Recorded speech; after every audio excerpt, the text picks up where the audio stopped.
The topics for our strategist tonight. Number one, Obama goes on offense saying even Reagan would support his efforts. Will this strategy work? Number two, no love for Romney. Would conservatives rather have 4 more years of Obama than nominate Mitt Romney and have him around for 8 years? Steve McMahon's a Democratic strategist. Ron Christie's a Republican strategist up in Harvard. It's good to have you from Harvard. And we've got Steve McMahon, who's still just down here with the regular people. A new Quinnipiac poll has the president's approval rating at, catch these numbers while you're chuckling there, Ron, 47% for the president, 49% for his opponent, whoever, I'm sorry, that's approved, disapprove. It's a big improvement from last month when his approval rating was just 41, his disapproval 55. So I'll give you the chance beginning. He seems like he's done a lot of closure here, bringing it up to even basically within the margin of error. You know what he's done? He's sort of evolved from being the president of the United States to being a candidate for president of the United States. The re-election campaign's begun. And before, you know, he was sitting there in a situation that was more like a referendum where people were saying, the president, how's he doing? Do I like the economy? And now he's trying to turn that into a choice. And the people, when they are presented with a choice, are choosing, more and more people are choosing the president. Well, today, speaking at the front of the Key Bridge, that connects, by the way, Washington with Virginia. Here in Washington, President Obama said even President Reagan would support his jobs plan. Let's listen. If you don't want to take my word for it, take it from one of my predecessors. It's one of the previous presidents. He said that, and I'm quoting here, "The bridges and highways we fail to repair today will have to be rebuilt tomorrow at many times the cost." He went on to say that rebuilding our infrastructure is common sense. That's a quote. And, quote, "an investment in tomorrow that we must make today." That president was Ronald Reagan. Since when do we have Republicans voting against Ronald Reagan's ideas? Well, there you have it, Ron. The president out there building bridges, saying the smart thing for us with so many unemployed out in the country is to begin working on our public sector, working on things that are below safety code, need to be fixed. What's your counter-argument? Well, my counter-argument is I'm glad that he invoked Ronald Reagan. I think what Reagan said was exactly right. The truth of the matter, Chris, is that when President Obama came into office in 2009, the highway bill needed to be reauthorized. It expired in 2009.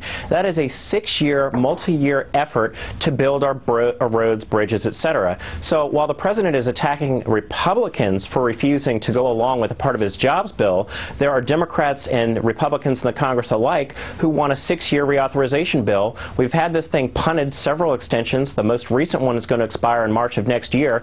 We need 6 years so our governors and our mayors and our elected officials at the local level can actually put the federal money to use to rebuild the bridges and roads. So rather than going out there and campaigning, you're with the president on the general principle of creating jobs through road building and bridge fixing.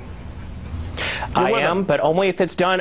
Only if it's done on a multi-year effort, because mayors and governors will tell you that if you do this on a piecemeal, month-by-month basis, they can't plan for it and they can't allocate the money. So President Obama needs to step up and push for a multi-year effort. So you want more? You're loving it to death. You want more of what Obama's promising. Let's listen to what Joe Scarborough said this morning, because I have had this hunch for a while. Interesting point. Let's watch.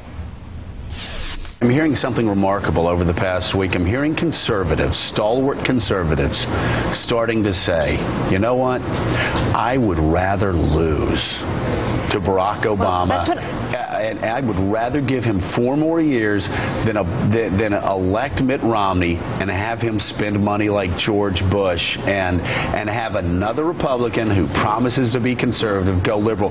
Conservative leaders this week, it's like a light switch has come on, and they say, you know what? Fine, we would rather lose. Are you with Joe? Are you hearing what Joe Scarborough is hearing? That a lot of people on the right would rather bash Obama around for the next years than have to defend a moderate big spender, as they see it, in Mitt Romney. Ron Christie.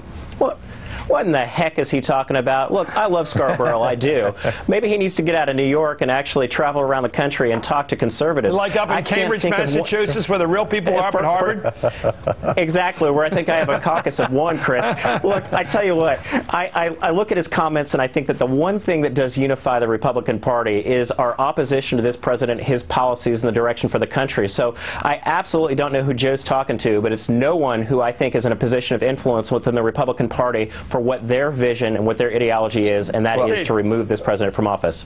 Steve, first of all, what do you buy? You buy Scarborough's argument? I think Rush Limbaugh would rather bash this guy for 4 years than try to defend some weak noodle ideologically in the middle. Yeah, it's certainly better for his ratings. But the other thing that you can see in the polling data, and you've been able to see this consistently, is that Mitt Romney has a problem. And his problem is that 75% of the voters in the Republican primary don't want him as a nominee. You've talked about this before, he's got a ceiling of about 25%. And we go through this rotating list of characters and the people who are going to be the alternative to Mitt Romney, and then I think Herman Cain is the ultimate test. Would you rather have him with all his problems than Mitt Romney? If they would, that means they really don't like Mitt Romney. You know, the polling data that just came out. You're great, Ron. Keep up your studies up there. I don't know what course you're taking, but you're getting all that insider intellectualism. I'm sorry. I'm teaching. Dispensing wisdom to the youth of America. How's that going, Ron? I'm sure they're benefiting, and I mean that. Thank you, Ron. Thank you, Steve.